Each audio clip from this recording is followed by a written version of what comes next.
এবার বিশ্ব বাণিজ্য যুদ্ধের পথে আরও এক ধাপ অগ্রসর হলেন মার্কিন প্রেসিডেন্ট ডোনাল্ড ট্রাম্প। তার দেশে আমদানি বেশিরভাগ পণ্যে ন্যূনতম 10% শুল্ক আরোপের ঘোষণা দিয়েছেন, যা কার্যকর হচ্ছে 5 এপ্রিল থেকে।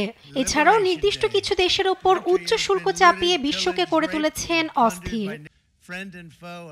বুধবার হোয়াইট হাউসের রোজ গার্ডেনের দিকে চোখ ছিল ইউরোপ সহ বিশ্বের অন্যান্য দেশের নেতাদের, কারণ এ দিনটিতে অতিরিক্ত শুল্ক নিয়ে বড় ঘোষণা দেবেন বলে আগে থেকে আভাস দিয়ে রেখেছিলেন এই কট্টর প্রেসিডেন্ট। নির্বাহী আদেশে স্বাক্ষর করে দিনটিকে যুক্তরাষ্ট্রের অর্থনৈতিক স্বাধীনতা দিবস হিসেবে অভিহিত করেন ট্রাম্প।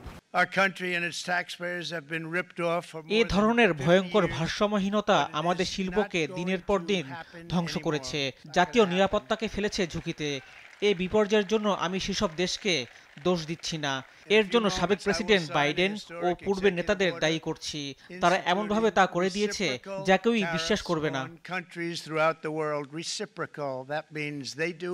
185 দেশের সমন্বিত ট্যারিফ চার্ট উপস্থিত জনতার উদ্দেশ্যে তুলে ধরেন ট্রাম্প। জানান, কয়েক দশক ধরে দূরের ও কাছের বন্ধু ও শত্রু নির্বিশেষে আমেরিকাকে লুট ও ধ্বংস করেছে।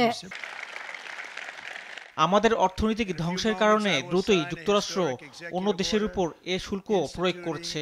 যে দেশগুলো আমাদের সঙ্গে এমন আচরণ করেছে আমরা তাদেরকে তাই ফিরিয়ে দিব, তবে আমরা তাদের প্রায় অর্ধেক চার্জ করছি, তাই শুল্ক সম্পূর্ণ পারস্পরিক হচ্ছে না। বাদ যাচ্ছে না বাংলাদেশের পণ্যও। এতদিন গড়ে 15% থাকলেও তা বাড়িয়ে ধার্য করা হয়েছে 37%। বাংলাদেশের প্রধান রপ্তানি পণ্য তৈরি পোশাকের একটি বড় বাজার যুক্তরাষ্ট্র। নতুন এ শুল্ক আরোপে রপ্তানি আয়ে নেতিবাচক প্রভাব পড়ার শঙ্কায় বিশ্লেষকরা। এছাড়াও শুল্কের তালিকায় আছে ভিয়েতনাম, জাপান, দক্ষিণ কোরিয়া, যুক্তরাজ্য, থাইল্যান্ড, সুইজারল্যান্ড সহ আরও কয়েকটি দেশ। ইউরোপীয় ইউনিয়নের ওপরও 20% শুল্কের ঘোষণা দেন ট্রাম্প, যা 9 এপ্রিল থেকে কার্যকর হবে।